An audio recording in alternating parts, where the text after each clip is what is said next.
ஒழுங்கு நடவடிக்கைகளிலே இந்தியாவிலேயே தலை சிறந்த கட்சியாக அதிமுக இருந்தது. அந்த மாதிரி அம்மா அவர்கள் அமைச்சர்கள் மீது எடுத்த நடவடிக்கை நிறைய எடுத்து பாருங்களேன். ஒவ்வொரு அமாவாசை வருகிற போது நாம் அமைச்சராக இருப்போமா இல்லையா? தேசிய கொடி கட்டிய காரிலே போகலாமா வேண்டாமா? ஆளுநர் மாளிகைக்கு செக்ரட்டரி 1 and 2 அவங்க அந்த வழியா ஏர்போர்ட்டுக்கு போவாங்க. யாராவது ஒருத்தன் போகணும்னு சொல்லுவான். ராமமோகன் ராவ் சார் போயிட்டு இருக்காருங்க, ராமலிங்கம் சார் போயிட்டு இருக்காருங்க, ஷீலா பிரியா மேடம் கார் அங்கிட்டு போதுங்கன்னு சொன்னா ஒவ்வொரு அமைச்சரும் காரை ஓரமாக நிறுத்தி விட்டு ஏதாவது பிளாஸ் யூஸ் போடுறாங்களா பாருங்கப்பா, நமக்கு எதுவும் பிரச்சனையா? இப்படிப்பட்ட ஒரு ஒழுங்கு நடவடிக்கைகளும் உடனுக்குடன் மாற்றங்களும் இருக்கிற போதுதான் பயந்து வேலை செஞ்சார். எனக்கு தெரிய அதிமுகவிலும் சரி, அதிமுக ஆட்சி காலத்திலும் சரி அதிகமான புயல்களை காலம் கொடுத்திருக்கிறது. ஆனால் அதை கையாண்ட புரட்சி தலைவி அம்மா அவர்கள் சுனாமி காலத்துல சுனாமியை விட புரட்சி தலைவி அம்மாவினுடைய அன்றைய நிர்வாகம் மிகச் சிறப்பாக இருந்தது என்று அன்றைக்கு அமெரிக்காவினுடைய அதிபராக இருந்த பில் கிளின்டன் இந்தியா வந்தபோது மனதார பாராட்டினார். அவர்கள் எவ்வளவு வேதனையோடு ஒரு அமைச்சர் வந்திருக்கிறார், நமக்கு தீர்வு கிடைக்காதா என்று கூட்டமா கூடி நிற்கிற போது நீங்கள் காரை விட்டு இறங்காமல் உள்ளே வந்து கொண்டு பேசினார். கோபுரத்தான செய்யும். முன்னாள் முதலமைச்சர் திரு ஸ்டாலின் அவர்கள், அவருடைய மைந்தர் துணை முதலமைச்சர் உதயநிதி, அவர்களிடம் இருக்கக்கூடிய மென்மை போக்கு கூட அவருடைய அமைச்சரவை சகாக்களிடம் இல்லை. ஒரு அமைச்சர் 16 கோடிக்கு வீடு கட்டிட்டு 4 மாசத்துல இடிஞ்சு போச்சுன்னா அந்த அமைச்சர், அந்த பொறியாளரை, அந்த என்ஜினியரை, அந்த கொத்தனாரை விடுவாரா? சும்மா விடுவாரா? நான் என்ன கேட்கிறேன்னா, செங்கத்தில் கட்டப்பட்ட 16 கோடி ரூபாய் பாலம் அடித்து கொண்டு போகிறது ஏவாவேலிடமிருந்து இன்றைக்கு வரை பொறுப்பான பதில். இதுவரை திராவிட முன்னேற்ற கழகம் ஆட்சியில் இருந்து கொண்டு ஆட்சியை பிடிக்கிற சாதனையை செய்தது கிடையாது. 2வது முறை தொடர்ந்து ஆட்சிக்கு வந்ததே கிடையாது. ஆக அப்படி இதுவரை திமுக செய்யாத ஒரு சாதனையை அதிமுக செய்ய வைத்து விடுமோ என்கிற கவலையும் வேதனையும் என்னை போன்று இருக்கு. நான் கேட்கிறேன், இந்த மாதிரி ஒரு நிர்வாகம் இருக்கும்போது சுனாமி வந்திருந்தா என்ன சார் இருக்கும்? கொஞ்சம் கற்பனை பண்ணி பாருங்க. என் பெற்றோர் வைத்த ஜெயலலிதாண்ட பெயரையே நான் மறந்து போகும் அளவுக்கு நீங்கள் அழைக்கின்ற அம்மா என்னும் ஒரு சொல்லுக்காகத்தான் என் ஆயுளை அர்ப்பணித்து உழைக்கிறேன். எனக்கென்று உறவுகள் கிடையாது, எனக்கென்று சொந்தம் என்று யாரும் இல்லை. என் இல்லமும் உள்ளமும் தமிழக மக்களாகிய நீங்கள் மட்டும்தான். பேரிடர்களை வென்று காட்டுவதில் உங்கள் சகோதரியின் அரசு பெருமை பெற்ற அரசு. தைரியமா இருக்க, நான் இருக்கேன். அந்த உரையை எழுதியது நான், என்னை எழுத சொன்னது அம்மா. நான் விழிகசிக்கும் கண்ணீரோடு சொல்கிறேன், அதிமுகவுக்கு இன்னொரு புரட்சி தலைவர், இன்னொரு புரட்சி தலைவி நம் ஆயுளில் கிடைப்பதற்கு சாத்தியமில்லை நான் கருதுகிறேன். இந்தியாவிலே ஃபர்ஸ்ட் ஐடி விங் கட்சியையும் தொழில்நுட்ப காலத்துக்கு கூட கிடையாது, யாருமே பண்ணல, மாநில கட்சிகள் யாருமே பண்ணல. நீங்க பார்க்கலாம், நான் தான் பக்கத்தில் நினைப்பேன், அதை தொடங்கி. அரசியல் இயக்கம் என்பது நதி போல ஓடிக்கொண்டிருக்கணும். தேங்கி நின்று விட்டால் அது கழிவு நீர் குட்டையா போயிடும். அதிமுக இப்பொழுது தேங்கி இருக்கிறது. அப்போ எடப்பாடிக்கும் திராவிட முன்னேற்ற கழகத்தால் எந்த இடையூறும் இல்லை, எடப்பாடியினுடைய தலைமை ஆளும் திராவிட முன்னேற்ற கழகத்துக்கு எந்த இடையூறும் இல்லை. ஒரு பரஸ்பர ஒப்பந்தத்தோடு போகிற போது இதை மக்கள் பார்க்கிறார்கள். இன்றைக்கு அதிமுகவில் வாரிசு அரசியல் தொடங்கிவிட்டது. நீங்க சொன்ன மாதிரி எடப்பாடியார், அவருடைய பையன்தான்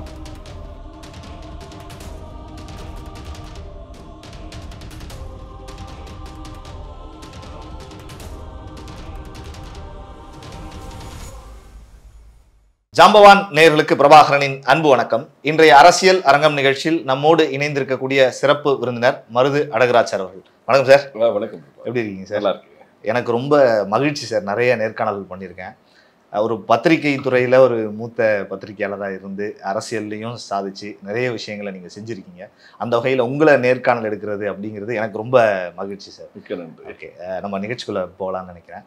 நிறைய அரசியல் சூழல் நீங்கள் அம்மா அவர்களோடு பயணித்திருக்கிறீர்கள். அவர் முதல்வராக இருந்த காலத்திலையும் அதிமுக ஆட்சி காலத்திலையும் பயணிச்சிருக்கீங்க, நிறைய பேசியிருக்கீங்க.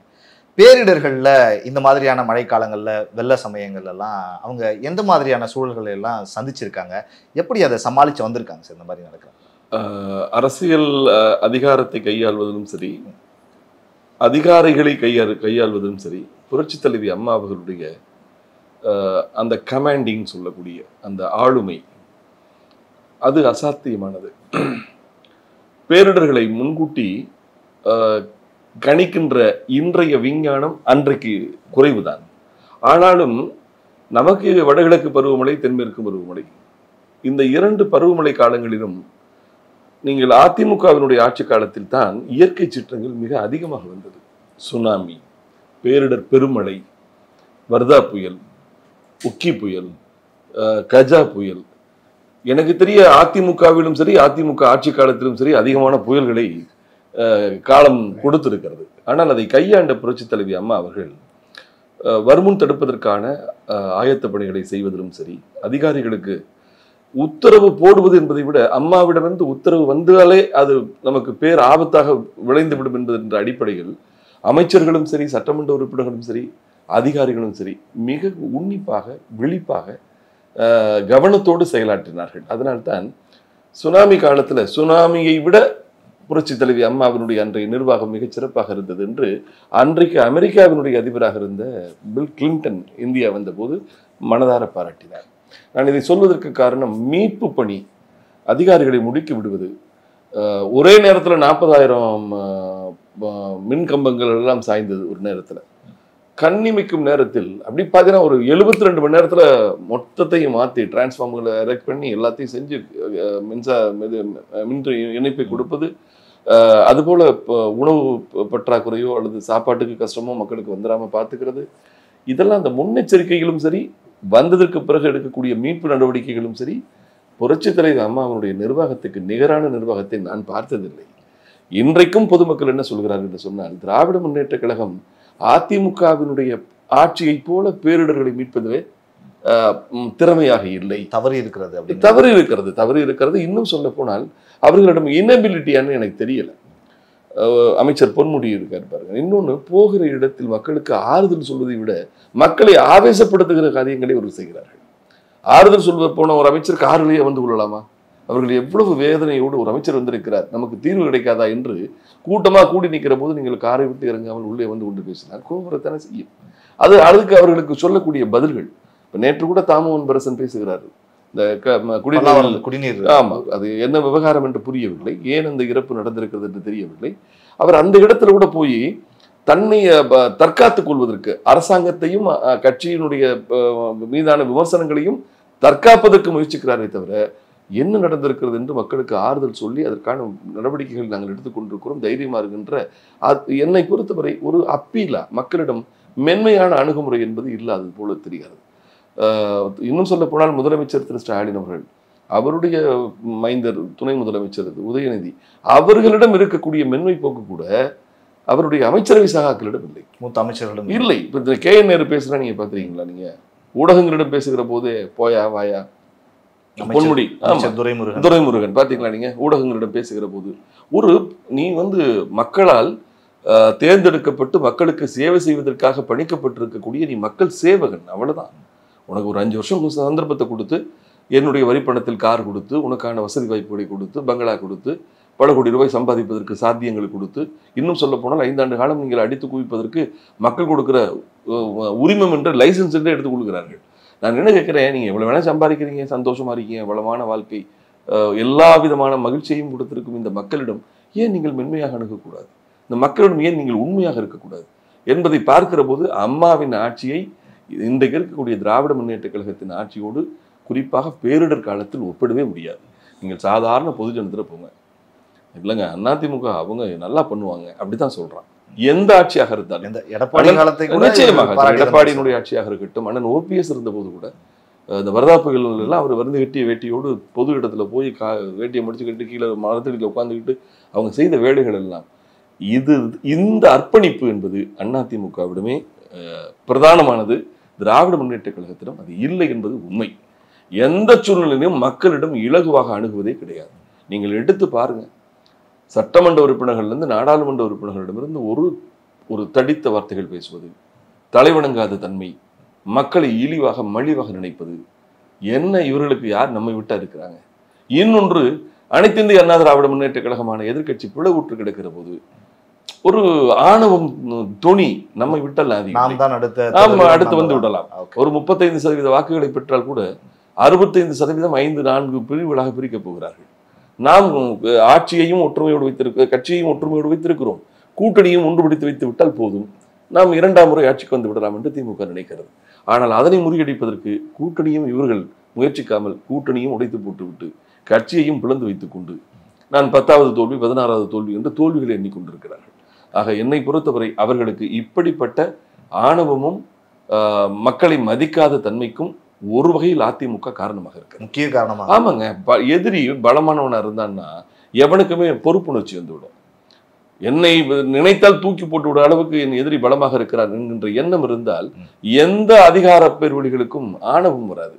இன்றைக்கு திராவிட முன்னேற்ற கழகத்திற்கு மீண்டும் நாம் வந்து விடுவோம். ஏனென்றால் ஊடகங்கள் எல்லாரும் சொல்றாங்கல்ல, மீண்டும் திமுக வந்துருங்க, எல்லாம் என்டிஏ ஒரு அலையன்ஸை பிரிப்பாங்க, எல்லா கட்சிகளும் விஜய் வர்றாரு அவரு பிரிக்கிறாரு, சீமான் பிரிப்பாரு, அதிமுகவினுடைய பிரிவுகள் பல பிளந்து கிடக்கிறது. ஆக இத்தனை பிரிவுகள் ஓட்டுகளை பிரிக்கிற போது குறைந்தபட்சம் 35 மார்க் வாங்கினா போதும். 35 மார்க் வாங்கினவன் முதல் மாணவன் என்கின்ற அடிப்படையில் இன்றைக்கு அரசியல் தேர்வு அமைய போகிறது என்று எல்லோரும் சொல்கிறார்கள் அல்லவா? இது ஒரு துணிச்சலை கொடுக்கிறது அவர்களுக்கு. அதனால தான் சொல்கிறேன், நீங்கள் எந்த அமைச்சரிடமும், நான் குறிப்பாக இந்த மழை வெள்ள காலத்தில் மக்களிடம் அவர்கள் அணுகக்கூடிய எல்லா இடங்களிலும் விமர்சனங்களும் தகராறுகளும். என்னங்க, செங்கத்தில் 16 கோடி ரூபாயில் கட்டப்பட்ட ஒரு பாலம் 4 மாதத்தில் அடித்து கொண்டு போகிறது. நினைத்து பாருங்கள் சகோதரர். 16 கோடி ரூபாய் மக்களுடைய வேர்வையிலை உழைத்து வரிகளாக வசூலிக்கப்பட்ட தொகை. 16 கோடி ரூபாய் 4 மாசத்துல கட்டிட்டு, நான் கேட்கிறேன், ஒரு அமைச்சர் 16 கோடிக்கு வீடு கட்டிட்டு 4 மாசத்துல இடிஞ்சு போச்சுன்னா அந்த அமைச்சர், அந்த பொறியாளரை, அந்த என்ஜினியரை, அந்த கொத்தனாரை விடுவாரா? சும்மா விடுவாரா? நான் என்ன கேட்கிறேன்னா, செங்கத்தில் கட்டப்பட்ட 16 கோடி ரூபாய் பாலம் அடித்து கொண்டு போகிறது. ஏவாவேலிடமிருந்து இன்றைக்கு வரை பொறுப்பான பதிலில்லை.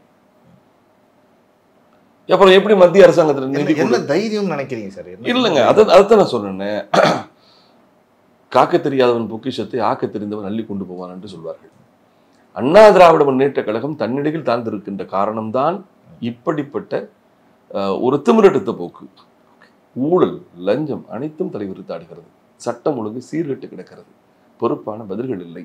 அமைச்சர்களிடமிருந்து இந்த மா சுப்பிரமணியமே இருக்காரு, அவர் ஒரு ஹெல்த் மினிஸ்டர். அவரிடமிருந்து கூட நான் இன்னும் சொல்ல போனால் ஒரு மூத்த மிக அனுபவம் வாய்ந்த ஒரு அரசியல்வாதியை நான் பார்த்திருக்கிறேன். ஆனால் அவரிடம் கூட அந்த காந்தமூடு கைகூத்து கொண்ட இரும்புக்கும் ஈர்ப்பு சக்தி வந்துடுன்ற மாதிரி சக அமைச்சர்களிடம் இருக்கக்கூடிய அந்த திமிர்த்தனமும் ஒரு விதமான ரஃப்னஸும் அவர்கிட்ட கூட வந்துட்டு இருக்கு.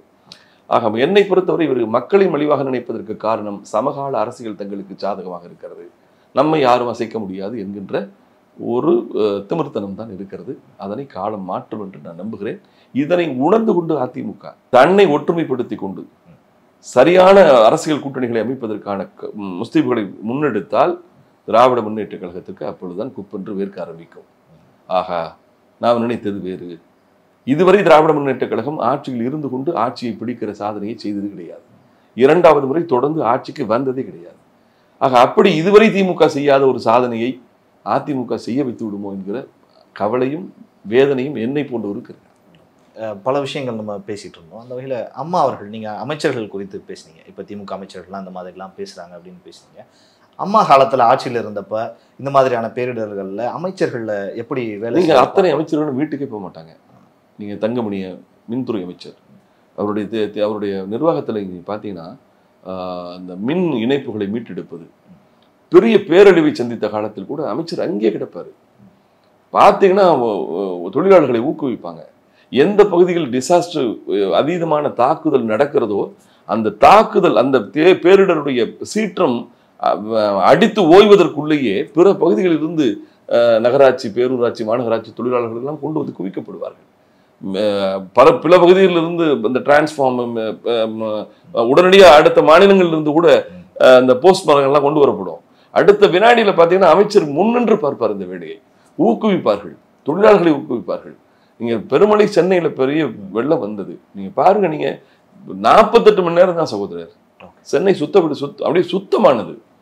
ஏன்னா ஒட்டுமொத்த நகராட்சி, மாநகராட்சி துப்புரவு தொழிலாளர்கள்லாம் கொண்டு வந்து குவிக்கப்பட்டு அடுத்த வினாடியில் எல்லாத்தையும் சரி பண்ணாங்க. எங்கும் மக்களுக்கு உணவு பஞ்சம் என்பதெல்லாம் வரவிடாமல் பார்த்துக் கொள்வார்கள். அதற்கு காரணம் அம்மாவுக்கு பயந்து. எப்பவுமே ஒரு தலைவன் மிகச் சரியானவனாகவும் நியாயத்தை ஆதரிப்பவனாகவும் தவறுகளை தண்டிப்பவனாக இருந்து விட்டால் உங்களுக்கு கீழே இருந்து வேலை செய்யக்கூடிய அமைச்சர்கள், சட்டமன்ற உறுப்பினர்கள் நேர்மையாகவும் உண்மையாகவும் துடிப்போடும் வேலை செய்வார்கள். தலைவரை ஈஸியாக ஏமாற்றலாம், தளபதியை ஈஸியாக ஏமாத்திடலாம். அப்படியே ஒரு பிரச்சனை வந்தால் கூட குடும்பத்தில் யாரோ ஒருத்தரை பிடிச்சு பல மாடங்கள் இருக்கிறது. இப்போ அம்மாவுக்கு அப்படி எல்லாம் கிடையாது. இன்றைக்கு திராவிட முன்னேற்ற கழகத்தினுடைய தலைமைக்கு பல பிரான்ச்சஸ் இருக்கு. நான் முதலமைச்சர் திரு ஸ்டாலின் அவர்கள் என்று சொன்னால் கூட அடுத்து உதயநிதி இருக்காரு, கனிமொழி இருக்காங்க, தயாநிதி மாறன் இருக்காரு, அழகிரி இருக்காங்க, செல்வி அவங்க இருக்கிறாங்க, துர்கா ஸ்டாலின் இருக்காங்க, பல அதிகார மாடங்கள். என்னை பொறுத்தவரை இவர்களுடைய பலவீனமான முதலமைச்சர் திரு ஸ்டாலின் என்று தான் நினைக்கிறேன். இவரை விட பலமானவர்கள் இருக்கிறார்கள். முதலமைச்சர் உத்தரவு போட நினைத்தால் கூட அந்த உத்தரவை உடனே தடுத்து நிறுத்துகிற அளவுக்கு அதிகார பீடங்கள் இங்கே இருக்கு, குடும்பத்திலே இருக்கிறது. அதனால யாரையாவது பிடிச்சு வந்துக்கலாம், அச்சம் இல்லை. நான் இவ்வளவுதான் சொல்லுவேன். கடலூர்ல ஒரு எம்பி ஒரு கொலை வழக்கில் சம்பந்தப்பட்டார், பாத்தீங்களா இல்லையா? ஒரு போதை வஸ்து கடத்தல்ல அந்த அயலக பிரிவினுடைய செயலாளரே ஒருத்தர் அகப்படுறாரு. குற்றங்களை ஆளுங்கட்சியில் இருக்கக்கூடியவர்கள் எல்லாரும் ஆளுங்கட்சியா இருக்கும்போது அதிகாரத்தை துஷ்பிரயோகம் செய்து சம்பாதிப்பான். ஆனால் சட்டவிரோத காரியங்களிலே அரசாங்கத்துக்கு புறம்பான கட்சிக்கு அவப்பெயர் ஏற்படக்கூடிய காரியங்கள்ல யாரும் ஈடுபட மாட்டாங்க. சார் 5000 ரூபாய் பணம் வாங்கிட்டு கொடுக்கலன்றதுக்காக அதிமுக ஒருத்த மேல எஃப்ஐஆர் விழுந்து அடுத்த வினாடி அம்மா கட்சி விட்டு நீக்குவாங்களா இல்லையா? ஒழுங்கு நடவடிக்கைகளை இந்தியாவிலேயே தலை சிறந்த கட்சியாக அதிமுக இருந்தது. அந்த மாதிரி அம்மா அவர்கள் அமைச்சர்கள் மீது எடுத்த நடவடிக்கை நிறைய எடுத்து பாருங்களேன். ஒவ்வொரு அமாவாசை வருகிற போது நாம் அமைச்சராக இருப்போமா இல்லையா? தேசிய கொடி கட்டிய காரிலே போகலாமா வேண்டாமா? ஆளுநர் மாளிகைக்கு செக்ரட்டரி 1 and 2 அவங்க அந்த வழியா ஏர்போர்ட்டுக்கு போவாங்க. யாராவது ஒருத்தன் போகணும்னு சொல்லுவான். ராமமோகன் ராவ் சார் போயிட்டு இருக்காருங்க, ராமலிங்கம் சார் போயிட்டு இருக்காருங்க, ஷீலா பிரியா மேடம் கார் அங்கிட்டு போதுங்கன்னு சொன்னா ஒவ்வொரு அமைச்சரும் காரை ஓரமாக நிறுத்தி விட்டு ஏதாவது பிளாஸ் நியூஸ் போடுறாங்களா பாருங்கப்பா, நமக்கு எதுவும் பிரச்சனையா? இப்படிப்பட்ட ஒரு ஒழுங்கு நடவடிக்கைகளும் உடனுக்குடன் மாற்றங்களும் இருக்கிற போதுதான் பயந்து வேலை செஞ்சாங்க. அம்மா கொன்றுவாங்க, உடனே சரியா செய்யணும் அப்படின்ற அந்த வேகம் இருந்தது. அதனால்தான் அம்மாவினுடைய ஆட்சி காலத்தில் இயற்கை கூட நான் என்ன நினைக்கிறேன்னா, சீற்றங்களை புயலோ மழையோ இவையெல்லாம் இயற்கை தரக்கூடிய அம்சங்கள் தான். ஆனால் அந்த இயற்கை கூட மக்களை தன்னிடமிருந்து தற்காக்கிற அரசாங்கங்கள் இருக்கிற போது தான் அதிகமாக களத்திற்கு வந்து இயற்கையா யோசிக்குது. நான் பெரிய சேதத்தை உருவாக்குவேன், ஆனாலும் மக்களை தற்காப்பதற்கு சரியான தலைமை இருக்கிற காலத்தில் தான் அதை நான் செய்கிறேன் என்பது போல அம்மாவினுடைய காலத்தில் நான் கேட்கிறேன், இந்த மாதிரி ஒரு நிர்வாகம் இருக்கும்போது சுனாமி வந்திருந்தா என்ன சார் இருக்கும்? கொஞ்சம் கற்பனை பண்ணி பாருங்களேன். இந்த மாதிரி ஒரு நிர்வாகம் இருக்கிற போது சென்னையில நடந்த அந்த பெரும் மழை வெள்ளம் வந்திருந்தா, நீங்க சாத்தனூர் டேம்ல இருந்து தண்ணீர் திறந்து விட்டது, முறையான அறிவிப்புகள் முறையான எச்சரிக்கைகள் இல்லாமல் நீங்க உயிரிழப்புகளை விட உடைமை இழப்புகள் எவ்வளவு தெரியுமா? ஒரு இண்டிகோ காரை வாங்கி டியூ போட்டு கட்டிக்கிட்டு குடும்பத்தை நடத்தி பிள்ளைகளுக்கு ஃபீஸ் கட்டிக்கிட்டு இருந்த எத்தனை இளைஞருடைய கார்கள்லாம் அடிச்சுட்டு போயிருக்கு. சில நிகழ்ச்சிகளில் காட்டுறேன், அவங்க சொல்றாங்க 80,000 1 லட்சம் ஆகுங்க, என்ன பண்ண போறேன்னு தெரியலங்கிறான். திடீர்னு 2 மணிக்கு. இது என்ன காரணம்? மழை வரும் 20, 26, 27 மிக கடுமையான மழை வரும் என்றெல்லாம் அன்றைக்கு அம்மா காலத்தில் இப்படிப்பட்ட துல்லிதமான வானிலை ஆய்வு மையங்களுடைய கணிப்புகள் இல்லை. அந்த விஞ்ஞானம் அன்றைக்கு ரொம்ப குறைவாத்தான் இருந்தது. இன்றைக்கு இருப்பதிலே 10% கிடையாது. ஆனால் இன்றைக்கு மிக துல்லிதமாக வெதர்மேன் ரிப்போர்ட், தனியார் நிறுவனங்கள், எத்தனையோ விஞ்ஞானம் வந்து விட்டது. அத்தனையும் வந்ததற்கு பிறகு ஒரு வட மாவட்டங்களிலே கடலோர பகுதிகளிலே குறிப்பாக நமக்கு டிசாஸ்டர்ன்னு சொன்னா நமக்கு எங்கே சார்? அதீதமா கடலூர் பகுதிகள் தான். நீங்க போன காலத்துல கஜா புயலுடைய தாக்கம் எடுத்து பாருங்க. பல புயல்களை எதிர்கொள்ளும் பகுதியாக கடலூர், நாகப்பட்டினம், பாண்டிச்சேரி, சென்னையின் பகுதிகள் இதுதானே இருக்கு. இந்த டெரிட்டரியை நீங்க 3 மாசம் அலர்ட்டா இருங்க, இருந்து செய்ய வேண்டியதானே. ஆனால் ஒன்றை மட்டும் நான் சொல்லுவேன் பிரதர், நவம்பர் டிசம்பர்ல ஆட்சி செய்யும் அரசாங்கத்தின் மீது மக்கள் திட்டி தீர்க்கிறாங்க. அதே ஏப்ரல் மாதம் மே மாதத்தில் திட்டி தீர்த்த கட்சிகளுக்கு ஓட்டு போட்டு மீண்டும் ஒரு ஆட்சி கட்டில் அமர்த்துகிறார்கள். இந்த மக்களுடைய விழிசிவக்கும் கோபம் என்பது அந்த விரல் அழுத்தக்கூடிய ஓட்டு எந்திரத்தின் வரையும் வரணும். வந்தால் மட்டும்தான் இது போன்ற புலம்பல்கள் இருக்காது, பயம் வரும். இப்போ என்ன நினைச்சிட்டு இருக்காங்க திராவிட முன்னேற்ற கழகம்? என்னங்க மக்கள்கிட்ட பெரிய கோபம் இருக்கு, அதெல்லாம் பார்த்துக்கலாம் சார், டைவர்ஷன் தானே. இந்த பிரச்சனையிலிருந்து இன்னொரு பிரச்சனை மாற்று, இன்னொரு பிரச்சனையிலிருந்து இன்னொரு பிரச்சனை மாற்று, அப்படி மாற்றிட்டே போவாங்க. மாற்றிட்டே போயிட்டு தேர்தல் வருகிற போது பட்டுவாடா, ஓட்டுக்கு பணம் கொடுப்போம். ஸோ இப்படிப்பட்ட அரசியல் திராவிட முன்னேற்ற கழகத்திற்கு ஒரு அசாத்திய துணிச்சலை தருகிறது. மக்களை அவர்கள் மலிவாக நினைப்பதாகத்தான் நான் கருதுகிறேன். அமைச்சர்களிடமும் மென்மையான போக்கில்லை, ஆணவமும் திமிரும் அலைவாகிறது அவர்களிடம். நான் திருப்பி சொன்னேன், முதலமைச்சரிடம் இருக்கக்கூடிய மென்மைத்தனம் அவருடைய மகனிடம் இருக்கக்கூடிய ஒரு துணை முதலமைச்சரிடம் இருக்கக்கூடிய எளிமையான போக்கு. அவர் ஏதோ நல்ல பேர் வாங்கணும்னு நினைக்கிறாரு. ஆனால் அவருடைய அமைச்சரவை சகாக்களிடம் இல்லை. மிக பல அமைச்சர்கள் வந்து மக்கள் தொண்டுக்கே பொருத்தமில்லாதவர்களாக இருக்கிறார். அணை குறித்து பேசுனீங்க. ஆமா, அந்த சாத்தனூர் அணை குறித்து திறக்கப்பட்டது திடீர்னு. அம்மா அவர்கள் ஆட்சி காலத்திலையும் கூட செம்பரம்பாக்கம் ஏரியானது திறக்கப்பட்ட பொழுது பெரிய அசம்பாவிதங்கள் நடந்தது. அது குறித்தும் நிறைய விமர்சனங்கள். அந்த விஷயத்துல என்ன நடந்தது? என்னை பொறுத்தவரை இரண்டையும் ஒப்பிடுவதே தவறு. நான் சொன்னது போலத்தான் 2015க்கு பிறகு இப்ப நம்ம 2010 வருஷம் பின்னாடி வந்துட்டோம். இன்றைக்கு இருக்கக்கூடிய விஞ்ஞானமும் முன்னெச்சரிக்கை நடவடிக்கைகளையும் மேற்கொள்வதற்கான சந்தர்ப்பங்கள் அன்றைக்கு குறைவாக இருந்தது. அன்றைக்கு திடீரென சென்னையில மிக கடுமையான எதிர்பார்ப்புக்கு மாறாக வானிலை ஆய்வு மையம் எச்சரித்ததற்கு கூடுதலாக மிக கடுமையான மழை பெய்கிறது. பெய்கிற போது தண்ணீரை திறக்க வேண்டிய நிலை வருகிறது. அன்றைக்கு சென்னையில் ஏற்பட்ட பாதிப்புக்கு அரசின் மெத்தனம் என்று எதிர்க்கட்சிகள் குற்றம் சுமத்தலாம். உண்மையாக சொன்னால் நீர்வழி தடங்களிலே மிக கடுமையான ஆக்கிரமிப்புகள் நம் ஆட்சிக்கு முன்பு இருந்த திராவிட முன்னேற்ற கழகத்தின் ஆட்சிகளே மேற்கொள்ளப்பட்டன. தண்ணீர் போற வழியை நீங்க தடுத்தீங்கன்னா தண்ணீர் உங்க வீட்டுக்குள்ள தான் வரும் அப்படின்ற நிலை தான் உருவானது. ஆனாலும் அன்றைக்கு நிர்வாகத்தில் ஏற்பட்ட குளறுபடி குறித்து அம்மா விசாரணை செய்தார்கள். அதில் ஏற்பட்ட தவறுகளை கண்டித்தார்கள்.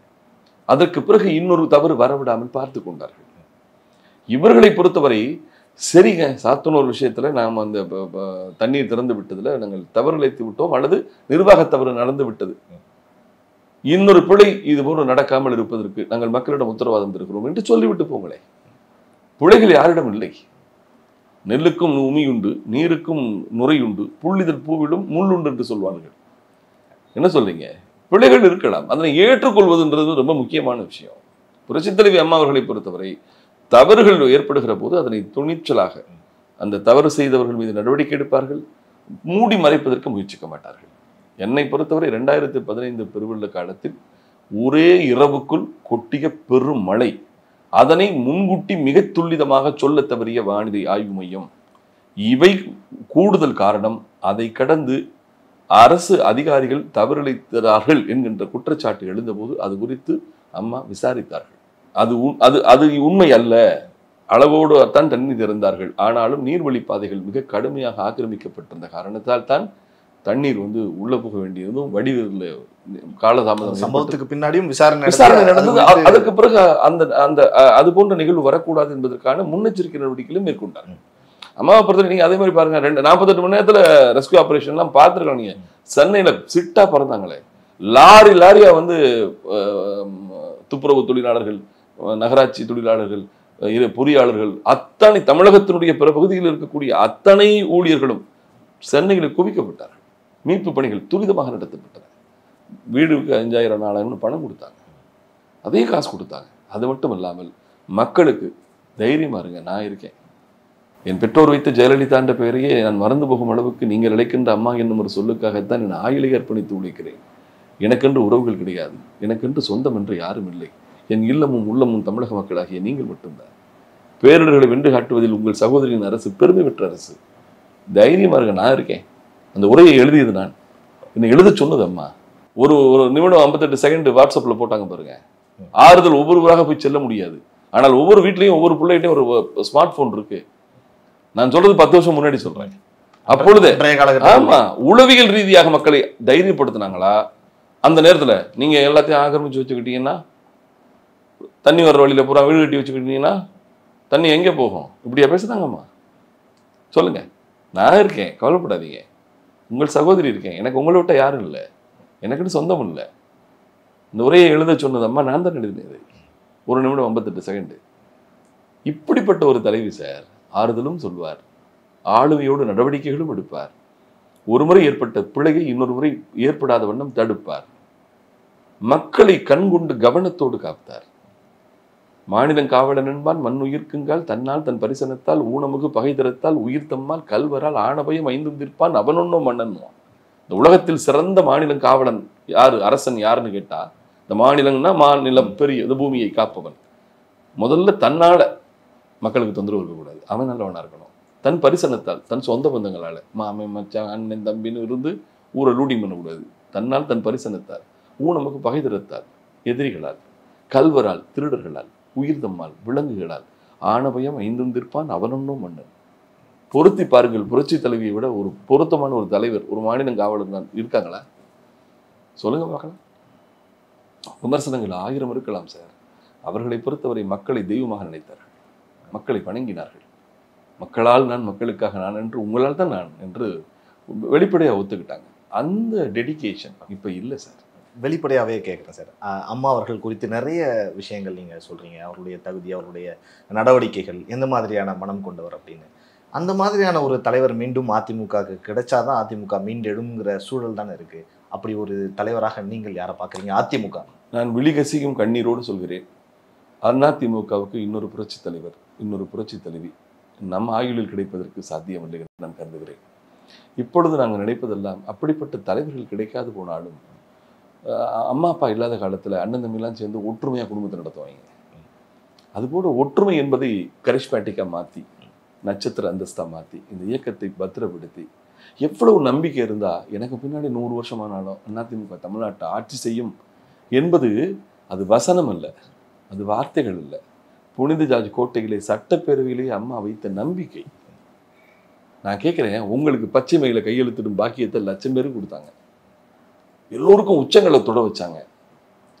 சாதாரண பாமரனுக்கு கூட உயர் பதவிகளை கொடுத்து அழகு பார்த்தாங்க. பல சட்டமன்ற உறுப்பினர்கள் நீ கற்பனைக்கும் எட்டாத உச்சங்களை உங்களுக்கு கொடுத்தாங்கல்ல. நீங்க அந்த அம்மாவுக்கு என்ன சார் திருப்பி செலுத்தின நன்றி? என்ன சார், என்ன நன்றி செலுத்துனீங்க? தப்பு இல்லையா?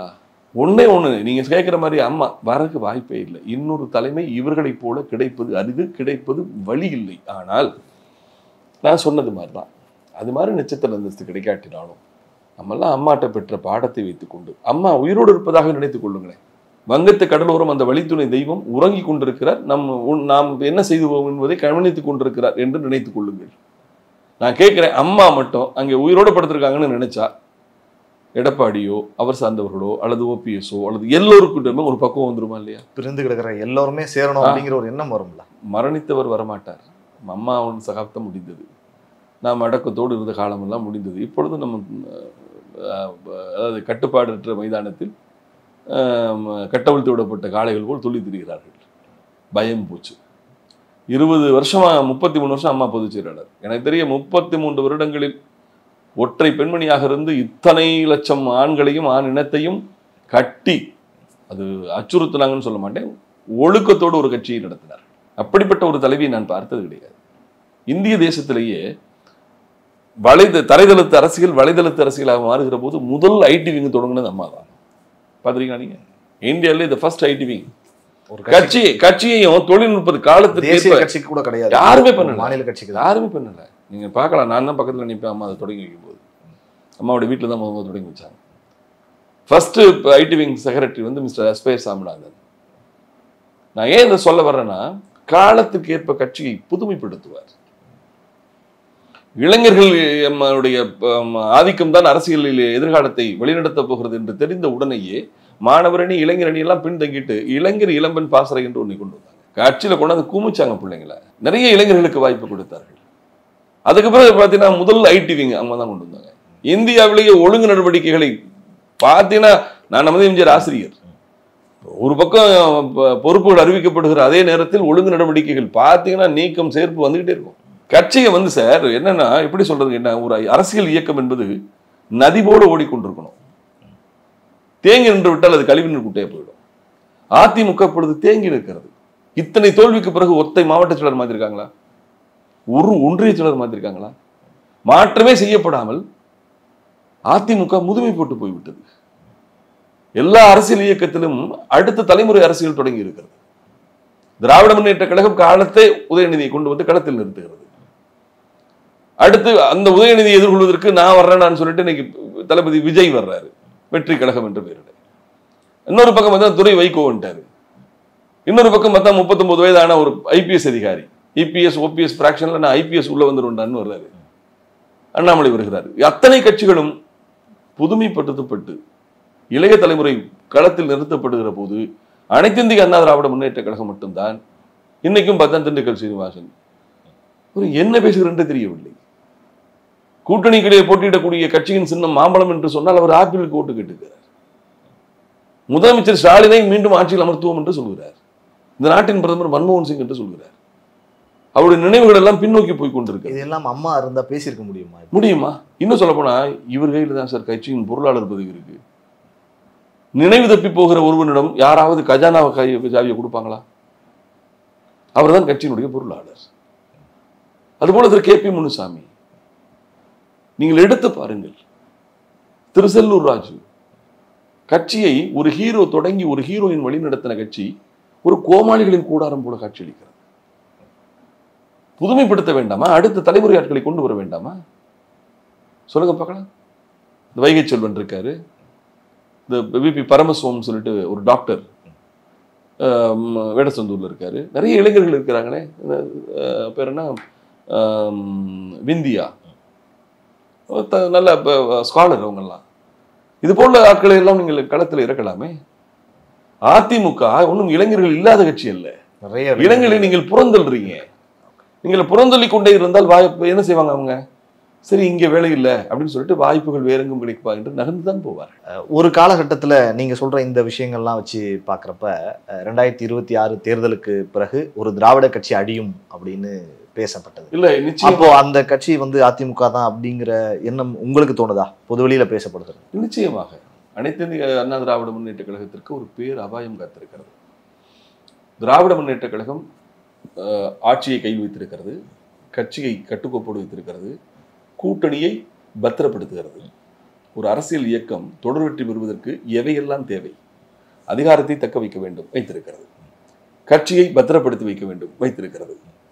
கட்சியை தனித்து நின்று வெற்றி பெறுகிற அளவுக்கு திராவிட முன்னேற்ற கழகம் வலுவான இயக்கம் அல்ல. அதனால் கூட்டணி தான் நமது பலம். அப்ப அந்த கூட்டணியும் தக்க வைத்திருக்கிறது. இவை மூன்றையும் சரியாக வைத்துக் கொண்டு திராவிட முன்னேற்ற கழகம் தொடர்ந்து அடுத்த வெற்றியை பெற்றுவிட வேண்டும் என்று முயற்சிக்கிற வேளையில் அனைத்து இந்திய அண்ணா திராவிட முன்னேற்ற கழகம் ஏன் இந்த நிலைக்கானது? நீங்களே ஒரு ஓட்டில் 20 தேர்வுன்னு ஒரு எலெக்ஷன் நடத்துறீங்க. 2 பேரும் ஜெயிச்சாச்சு. ஒரு ஓட்டில் 20 தேர்வு.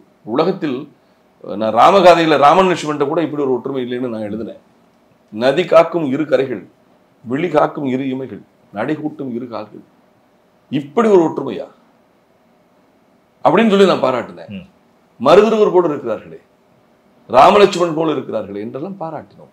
அப்படிப்பட்ட ஒரு ஒற்றுமையோடு தேர்தலை நடத்தி ஒரு ஓட்டில் 20 தேர்வு என்று தேர்வு செய்யப்பட்டு தேர்தல் ஆணையத்திடம் அங்கீகாரம் பெற்று அதிமுக எப்படி ஒரு கட்சிங்க, அம்மா மரணத்திற்கு பிறகு எப்படி ஒற்றுமையோடு கொண்டு போயிட்டு இருக்காங்க. இந்த இரட்டை தலைமை இருக்கிற போது நிர்வாகிகளிடம் ஒரு ஒழுக்கம் இருந்தது. ஒற்றை தலைமை கற்பனை என்று பேசிவிட்டு ஒரு 10 நாள்ல நான் என்ன கேட்கிறேன், விவாகரத்து பண்ணணும்னு முடிவு பண்ணிட்டு கல்யாணம் பண்ணலாமா?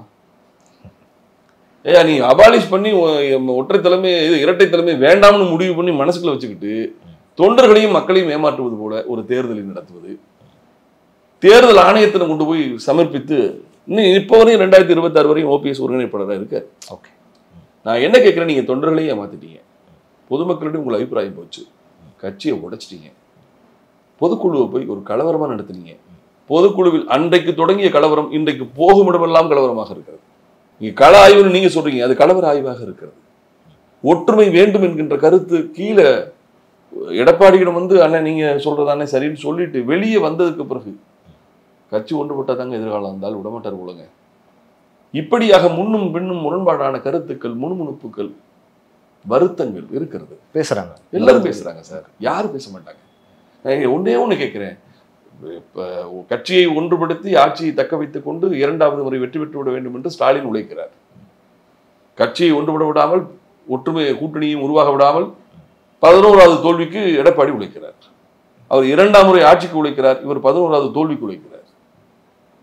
யார் காரணம்? ஒரு வினாடி என் காலத்தில் இந்த கட்சி அழிந்தது என்ற அவப்பேர் எனக்கு எங்க வரணும்? 4 வருஷம் நீங்க ஆட்சி நடத்துறீங்க, உங்களை யாரும் குறை சொல்லலையே. ஊழல் என்பதை கொஞ்சம் மட்டுப்படுத்தி இருந்தால் தலை சிறந்த அரசாங்கங்களிலே ஒன்று எடப்பாடியின் ஆட்சி. மறுக்க முடியுமா? மீத்தேன் விஷயங்கள்லாம் எடுத்துங்க. பொன்னுளையும் பூமியை புல்லும் முளைக்காத பாலைவனமாக்குகிற திட்டங்கள் தான் இந்த 2 திட்டங்களுமே. மீத்தேன் இதெல்லாம் டெல்டா பகுதியை, படுகை பகுதியை பாலைவனமாக்குகிற முயற்சிக்கு சிறப்பு வேளாண் மண்டலம் என்கின்ற பாதுகாப்பு கவசத்தை கொடுத்து படுகை பகுதியை பாதுகாத்தது எடப்பாடி. மறுக்க முடியாதே. அதுபோல நீட் என்கிற 7.5 எதிர்கொள்வதற்கு 7.5% மாணவர்களுக்கு ஒதுக்கீடு என்ற அடிப்படையில் அந்த 7.5 இந்த 7.5 எதிர்கொண்டவர் எடப்பாடி. 1957-52 மாரப்ப கவுண்டர் என்று சொல்லப்பட்ட காங்கிரஸ் கட்சியினுடைய சட்டமன்ற உறுப்பினர் முன்வைத்த திட்டம் தான் அத்திக்கடவு அவிநாசி திட்டம். அற்புதமான ஒரு திட்டம். பவானியிலிருந்து காவிரியிலிருந்து வரக்கூடிய நீரெல்லாம் வீணா போகக்கூடாதுன்னு சொல்லி அதை நீரேற்ற மூலமா அணைகளிலே சேமித்து அந்த வறண்ட பகுதிகளாக இருக்கக்கூடிய திருப்பூர் இந்த பகுதிகளில் தண்ணீர் பிரச்சனை இருக்கு, இந்த குடித நீர் பிரச்சனையை தொடங்கி தண்ணீர் பிரச்சனைகளை தீர்ப்பதற்கு அற்புதமான திட்டத்தை முன்வைத்தவர் காங்கிரஸ்காரர். அந்த காங்கிரஸ்காரர் முன்வைத்த திட்டத்தை காங்கிரஸே மறந்து விட்டது. ஆனால் எடப்பாடி மாநிலத்துடைய நிதியிலிருந்து அந்த அத்திக்கடவு அவிநாசி திட்டத்தை கொண்டு வந்தார், மறுப்பதற்கு இல்லை. அதுபோல அனைத்து இந்திய அண்ணா திராவிட முன்னேற்ற கழகத்தினுடைய காலம் என்பது உரிமை மீட்பு காலம். 125 வருட பொன்னி நதி தாவா என்று சொல்லக்கூடிய காவேரி உரிமைக்கு தீர்வு காணப்பட்டது அதிமுக ஆட்சிகள். முல்லை பெரியாற்றிலே முதல் கட்ட வெற்றி பெற்றது அதிமுக ஆட்சிகள். 9 வருடங்கள் பூட்டி கிடந்த வாடி வாசல்களை திறந்து விட்டு காளையை பிடித்துக் கொண்டு சாலைகளில் நடந்தால் கைது செய்தார்கள். கொல்லேற்று கோடஞ்சுவானை மறுமையிலும் புல்லாலே ஆயமகள் என்று கலித்தொகையும் பெருமாநாட்டுப்படையும் சிலப்பதிகாரமும் போற்றி பாடிய ஜல்லிக்கட்டு என்பது தமிழனுடைய பாரம்பரிய அடையாளம். அந்த வீரமிக்க விளையாட்டுக்கு அதனை ஏதோ காட்சிப்படுத்தக்கூடிய பட்டியலை கொண்டு போய் சிங்கம்புடியோடு கொண்டு போய் காளைகளை சேர்த்து அதனை கொடுமைப்படுத்துவதாக சொல்லி பீட்டா என்கிற அமைப்பை பின்னிருந்து இயக்கி தமிழனுடைய பாரம்பரியத்தை அழைக்க முயற்சித்தார்கள். நாட்டு மாட்டினமே அழிந்து போயிருக்கும். சீமை பசு வச்சுக்கிட்டு நம்ம விதை இல்லாத மாடுகளை வாங்கி வீணா போயிருக்கும். ஜல்லிக்கட்டு மீட்புக்கு அதிமுக தான் ஒரு முக்கிய அண்ணன் ஓபிஎஸ் இருந்தாரு, டெல்லி போனாரு. ஆக நீங்க பாத்தீங்கன்னா அதிமுகவின் ஆட்சி காலம் என்பது உரிமை மீட்பு காலம். நல்ல நிர்வாகத்தை கொடுத்தார்கள். ஏன்னா நல்ல பேரை மக்கள்கிட்ட வாங்கி நல்ல ஆட்சியை மக்கள்கிட்ட கொடுத்துட்டு கட்சியை உடைச்சு அடிச்சிட்டு இருக்கீங்களே. அவங்க தரப்புல இருந்தும் ஒரு விஷயம், நீங்க எவ்வளவு விஷயங்கள் பேசுறதுனால சொல்றேன், அவங்க தரப்புல இருந்தும் கொஞ்சம் பெருந்தன்மையோட நீங்களும் இந்த கட்சி காப்பாற்றப்பட வேண்டும் என்றால் சின்னம் அவர்களிடம் இருக்கிறது, சின்னம் இருக்கிறது, சரி அவங்க தான் ஆட்சியை நடத்தட்டும், நம்ம கொஞ்சம் ஒதுங்கி இருப்போமே அப்படின்னு ஏன் இறங்கி வரலன்னு அவங்க தரப்புல இருந்து கேட்கறாங்க. அது எப்படி பாக்குறீங்க? 2 விஷயம் சகோதரர். கேட்பவனிடம் நீ கை நீட்டி கேட்காதே என்று கொடுப்பவன் சொல்லக்கூடாது. நீ கொடுக்கும் இடத்தில் இருக்கிறாய், சரியா உங்களுக்கு? நீ கொடுக்கும் இடத்தில் இருக்கிறாய், நீ எனக்கு போதிக்கிறாய். கேட்பவன் நீ இப்படிலாம் கேட்கக்கூடாது, நான் இல்லாதவன் கேட்கிறேன், நீ இருப்பவன் கொடுப்பதற்கு எனக்கு போதனை செய்கிறாய். நான் கேட்கிறேன், நீ முதலமைச்சராக 4 வருஷம் இருந்தீங்கல்ல, உங்களை முதலமைச்சர் வேட்பாளராக முன்மொழிந்தது ஓபிஎஸ் தானே? சொல்லுங்க. ஒரு ஓட்டில் 20 தேர்வு என்ற தேர்தல் நடத்தலாம் என்றதற்கு ஒப்புக்கொண்டவர் ஓபிஎஸ் தானே? பொதுக்குழு நடத்துவதற்கு சேர்ந்து கையெழுத்து போட்டவரும் ஓபிஎஸ் தானே? ஓபிஎஸ் தவறிழைத்தாரா? ஓபிஎஸ் மீது தகாத தாக்குதலை நடத்தி அவர் அவமானப்படுத்தப்பட்டு வெளியேற்றப்பட்டாரா? உங்க மனசாட்சிட்ட கேட்கிறேன். நீங்க ஒற்றை தலைமைக்கு ஆசைப்பட்டிருந்தா நீங்க முதலமைச்சர் அந்த போதே அதை நிறைவேற்றிருக்கணும், அல்லது ஒற்றை தலைமை ஆசையை அடுத்து முதலமைச்சராக வருகிறவரை ஒத்தி போட்டிருக்கணும். எவனா எதிர்கட்சியா இருக்கும்போது கட்சியை விட போன சொல்லுங்க சகோதரர். எதிர்கட்சியாக இருக்கிற போது உங்கள் ஆயுதமே ஒற்றுமையா தாங்க இருக்கணும். அதிகாரம் கிடையாது இல்ல. நாங்க இப்ப அண்ணன் ஓபிஎஸ் இருக்கிறாரு, ஏங்க அவரை விட என்ன பொறுத்தவரைங்க அவரை போல விட்டு கொடுத்தவர் இந்த உலகத்தில் யாருமே கிடையாது. எதையுமே விட்டு கொடுத்துருக்காருங்க. அவர் என்ன விட்டு கொடுக்கல சொல்லுங்க பார்க்கலாம். சொந்த தம்பியை நீக்கிறதுக்கு எவனா கையெழுத்து போடுவானா? தன் காரிலேயே தன்னோடு வந்து கொண்டிருக்கக்கூடிய புகழேந்தி அவர்களை நீக்குவதற்கு கையெழுத்து போட்டு வந்தது. எனக்கு தெரிய அவர் தன்னை நீக்கிக் கொள்வதற்கு தான் கையெழுத்து போடல, அவ்வளவுதான். அவர் எல்லாமும் விட்டு கொடுத்தார். எதை விட்டு கொடுக்கல? உங்களுக்கு முன்பே அம்மாவால் அடையாளம் காணப்பட்டு 3 முறை முதலமைச்சராக இருந்தவர் உங்களுக்கு விட்டு கொடுத்தார். சரிங்க, இல்லைங்க அவர் தாங்க முதலமைச்சர். இது அத்தனையும் கட்சி காப்பாற்றப்பட வேண்டும். ஆமா, இப்படி விட்டு கொடுத்தவர் இனிமே என்ன சார் விட்டு கொடுக்கணும்? என்ன தமிழ்நாட்டு எல்லை விட்டு வெளியே போன்றுவீங்களா? அரசியல் விட்டு வெளியே போகணும்னு சொல்லுவீங்களா? சரி, அவர் அந்த தப்பு பண்ணார், நான் என்ன பண்ணேன்? இரவும் பகலும் 15 வருடங்கள் 20 வருடம் அதிமுகவுக்கு எழுதியதும் பேசியதை தவிர நான் செய்த பாவம் என்ன சொல்லுங்க பார்க்கலாம். எனக்கெல்லாம் இழைக்கப்பட்ட அநீதி, ஜனநாயகம் வேண்டும் என்று சொன்னேன். இப்போ நான் சொல்றேங்க, அந்த பொதுக்குழுவில் ஓபிஎஸ் மீது தண்ணீர் பாட்டுகளை வீசி அவரை தகாத வார்த்தைகளில் நம் தலைவர் அம்மாவால் நமக்கு அடையாளம் காட்டப்பட்ட ஒரு முதல்வர், அவர் தயவுல தான் 4.5 வருஷம் நீங்க முதலமைச்சராகவே இருந்திருக்கீங்க. இந்த தாக்குதலை முதலமைச்சராக செய்யலையே. அப்ப முதலமைச்சர் நாற்காலியினுடைய கடைசி நாள் சுகத்தை கூட நீங்கள் அனுபவித்து முடித்து விட்டு காத்திருந்து அவர் மீது தண்ணீர் பாட்டில வீச விட்டு, அப்ப நீங்க என்ன பண்ணிருக்கணும்? மேடைகள் எழுந்து அண்ணன் எடப்பாடியார், இது மிக பெரும் தவறு. அம்மாவால் பரதன் என்று அழைக்கப்பட்டவர், 3 முறை முடி சுமந்த மும்முடி சோழன் அவர், நம் கட்சியின் பொருளாளர், நம் அண்ணன். அதிகாரத்தில் அரசியலில் ஜனநாயகத்திலே போட்டி இருக்கலாம். அதுக்காக அவரை இப்படி அவமானம் செய்வது தவறுன்னு ஒரு வார்த்தை பேசியிருந்தான்னு வச்சுங்க. அன்றைக்கு ஒரு வேளை அப்படி பேசியிருந்தா இவன் தான்டா தலைவன் இருப்பான். சரி, ஒரு எதிர்ப்பவனையும் ஏற்க வைப்பது தானே தலைமை. பகையாளியையும் பாசம் காட்ட வைப்பது தானே பண்பு. எனக்கு என்ன இவரை பிடிக்காதுங்கன்னு சொன்னவன் இல்லைங்க நல்ல மனுஷனா இருக்காருங்க, நான் தாங்க எனக்கு கருத்து தப்பா இருக்குங்க அப்படின்னு நினைக்க வைக்கணுமா இல்லையா? அதை விட்டு சேர்க்க மாட்டேன். அவர்கள் ஆகாது. இன்றைக்கு நான் கேட்கிறேன், உங்களுக்கு எதிரி ஸ்டாலினா ஓபிஎஸ்? கட்டாயம் ஸ்டாலினாகத்தான் செயல்பட இருக்கணும். அப்படி இல்லையே. ஸ்டாலின் 2ஆம் முறை முதலமைச்சராக வருவதற்கு நீங்களே துணை போறீங்க. ஆனால் உங்களுக்கு குறியெல்லாம் ஓபிஎஸ் வந்து விடக்கூடாது, திருமதி சசிகலா வந்து விடக்கூடாது. நான் கேட்கிறேன், உங்களுக்கு முனிஷி பதவியாது முதலமைச்சர் பதவியை முன்மொழிந்து உங்களுக்கான ஏற்பாடுகளை செய்து கொடுத்தவரும் திருமதி சசிகலா தானே. சகோதரர், நீங்க ஜெயிலுக்கு போகணும், பையெல்லாம் ஒரு பேக் பண்ணிக்கிட்டு இருக்காங்க. 4.5 வருஷம் ஆகும். உறவுகளை பிரிந்து ஒரு ஒரு ஒரு ஒரு நிழல் அதிகாரத்தை நடத்தி கொண்டிருந்த திருமதி சசிகலா அம்மா இல்லாத காலத்தில் சிறைக்கு புறப்படுகிறார். அப்படி புறப்படுகிற போது என் கட்சி கவுந்துடக்கூடாது அப்படின்னு சொல்லி ஒரு பெண் கூவத்திற்கு போய் இருந்து எல்லாத்தையும் சரி பண்ணி, நான் கேட்கிறேன், திருமதி சசிகலாவினுடைய அரசியல் வாழ்க்கையில் ஒருவரின் தோளை தொட்டு தட்டி கொடுத்தது எடப்பாடி பழனிசாமி தான். நான் கேட்கிறேன், மற்றவங்களெல்லாம் விட்டுருங்க சார், அவங்களுடைய அரசியலில் 1000 மாற்றம் இருக்கலாம். எடப்பாடிக்கு திருமதி சசிகலா செய்த கேடுங்க. அவர் வர்றாரு, அவர் கொடியை பிடுங்குறீங்க. அவருக்கு அவருடைய கணவர் இறந்து பரோல்ல வர்றாருங்க. இங்கிருந்து சிறைத்துறைக்கு எடப்பாடி கடிதம் எழுதுகிறார். என்னென்ன சட்டம் ஒழுங்கு கட்டுறவங்களை பரோல்ல விடக்கூடாது.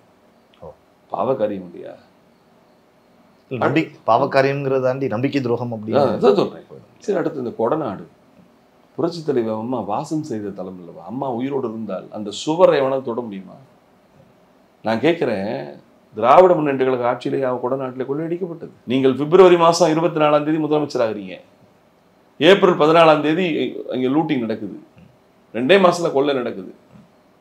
அடுத்த வினாடி முதலமைச்சர் இங்கே போயிருக்கணும்ல. உள்துறையை கையில் வைத்திருந்த, காவல்துறையை கையில் வைத்திருந்த என் தலைவியின் வீட்டை கொள்ளையடிச்சிருக்கானா? அம்மா வாழ்ந்த இடம். சரி, அந்த சம்பவத்தை தொடர்ந்து இப்போ தினேஷ்னு ஒரு பையன் இறந்தான், கனகராஜன் ஒருத்தர் இறந்தாரு. அந்த இறந்தவர்களுக்கு ஏதேனும் நிதி கொடுத்தீங்களா? உதவி செய்தீங்களா? அவங்க வீட்டுக்கு போய் ஆறுதல் சொன்னீங்களா? ஓம் பகதூர்னு ஒருத்தன் நேபாளத்துக்கு கூர்க்கா, ஜெயலலிதா அம்மா வீட்டில் கூர்க்காவா இருக்கின்ற நம்பிக்கையோடு தானே காவ காத்திருக்கான். அவன் அடித்து கொலை செய்யப்பட்டானே, அவன் குடும்பத்துக்கு ஆறுதல் சொன்னீங்களா? இன்னொரு கூர்க்கா கிருஷ்ண பகதூர்னு ஒருத்தன் தப்பி போயிட்டு தான் சொல்றாங்க. அவன் தப்பி போனானா இல்லை அவனும் செத்து போனானா தெரியல. தப்பி போன ஒரு குற்றவாளி நேபாளத்தில் இருக்கான். நான் சொல்ல போறது, he was the eyewitness. Okay, அவன் நேரடியாக கண்ணால் கண்டவன் என்ன நடந்ததுன்றத. ஏன் அவனை நேபாளத்துக்கு கூட்டிட்டு வர வேண்டியதானே? அன்றைக்கு சங்கராச்சாரி அவர்கள் வந்து ஒரு வழக்கில், கொலை வழக்கில், சங்கர்ராமன் கொலை வழக்கில் நேபாளத்துக்கு தப்பி போன போது இங்கிருந்து தமிழ்நாட்டினுடைய காவல்துறையை அம்மா அனுப்பி அழைச்சிட்டு வந்தாங்களா இல்லையா? யாராக இருந்தாலும் நேபாளம் நமக்கு ஃப்ரெண்ட்லி கண்ட்ரி தானே. அப்படி இருக்கிற போது தப்பி போன கிருஷ்ண பகதரை கூட்டிட்டு வந்து விசாரிச்சாவே கொடநாட்டுடைய முடிச்சுக்கள் அவிழ்க்கப்பட்டுருமே. நான் கேட்கிறேன், இப்ப 4 வருஷம் ஆச்சு சார். எடப்பாடியார் திராவிட முன்னேற்ற கழகத்திற்கு எடப்பாடியார் கொடுத்த மிக பெரும் அரசியல் நெருக்கடி என்ன? பொங்கல் பையில ஊழல் விளக்கப்பட்டாரா? ஏதேனும் திராவிட முன்னேற்ற கழகத்தினுடைய ஊழல் குறித்து பேசியிருக்கிறாரா? அதானியின் ஊழல் அமெரிக்கா வரை அலையடிக்கிறது. இன்று வரை அந்த ஊழல் குறித்து ஏன் எடப்பாடி பேச மறுக்கிறார்? ஒரு அறிக்கை கூட கொடுக்கலையே. அப்ப ஊழல் ஏற்புடையதா? சரி, அப்படி எடுத்துப்போம். இவர் திமுகவுக்கு பெரிய பிரச்சனையை கொடுக்கல. இவருக்கு திராவிட முன்னேற்ற கழகத்தால் கொடுக்கப்பட்ட நெருக்கடிகள் என்ன? தேர்தல் பிரச்சாரத்தில் இதுல ஸ்டாலின் என்ன சொன்னார்? 90 நாட்களுக்குள் கொடநாடு குற்றவாளி எடப்பாடி தான் என்று சொன்னார். எடப்பாடி தான் என்று சொன்னார். ராசான்ற அமைச்சர் வெளிப்படையாக சொன்னார். வேற யாராலையும் அம்மா வீட்டுக்கு போற அந்த ஃபெயில் ஃப்ரீ கரண்ட் என்று சொல்வார்கள். தடையில்லா மின்சாரம்.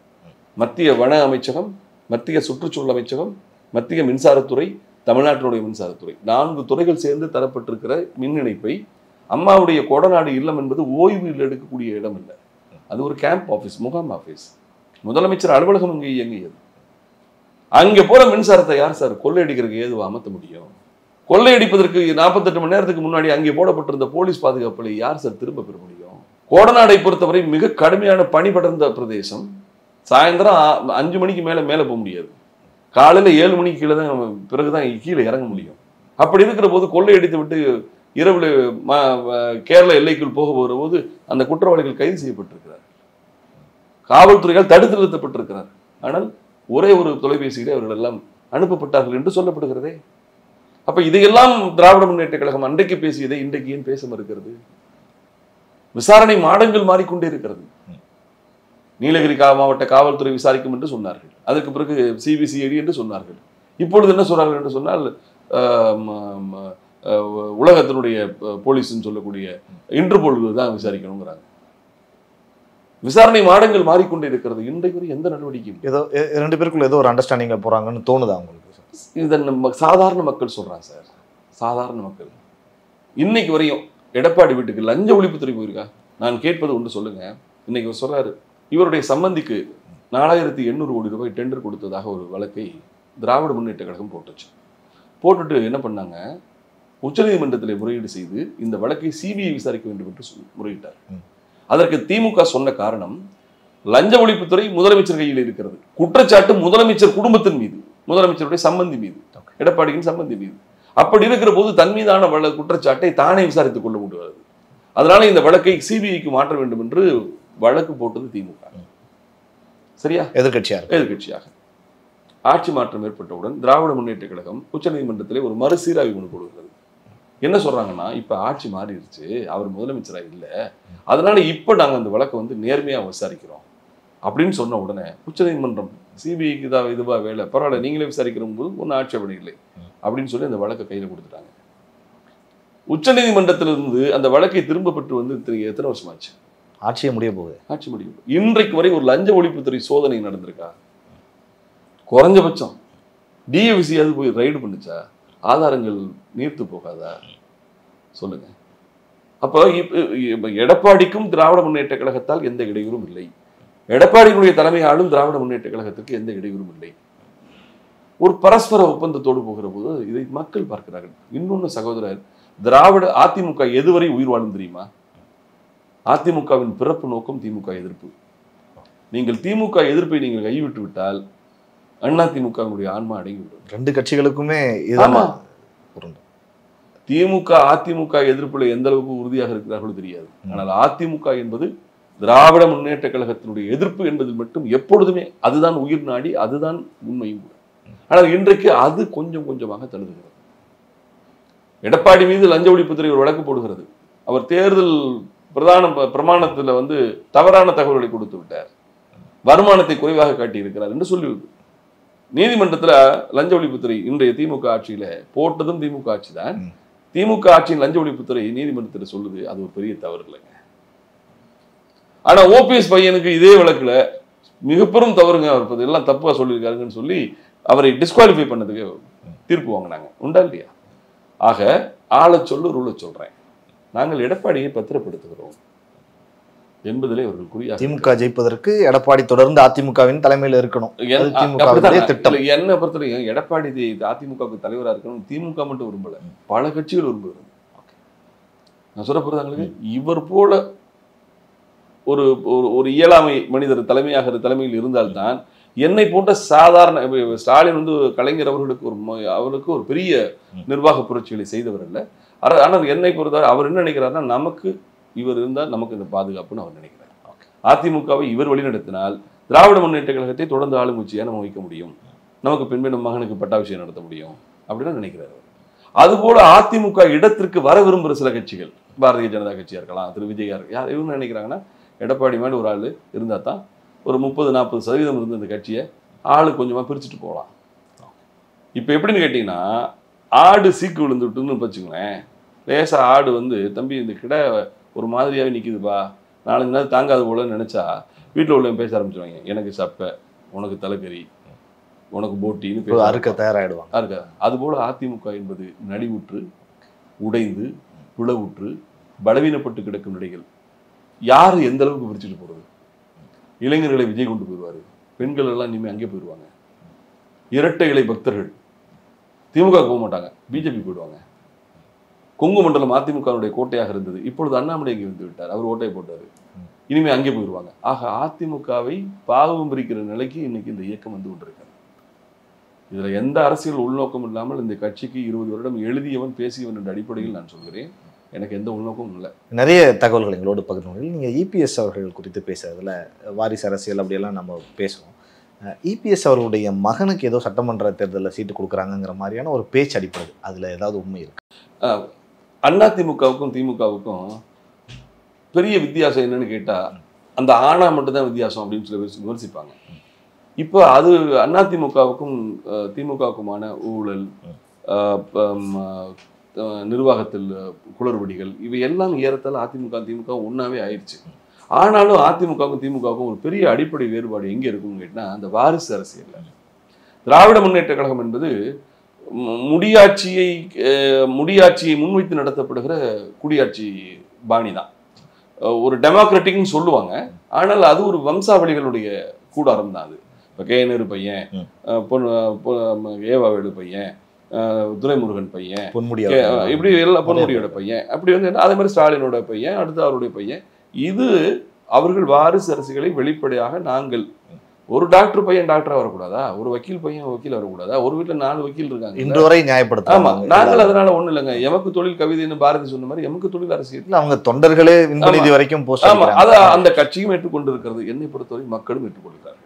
வாரிசு அரசியல் கூடாது என்று இன்றைக்கு வாக்களித்ததாக எனக்கு தெரியவில்லை.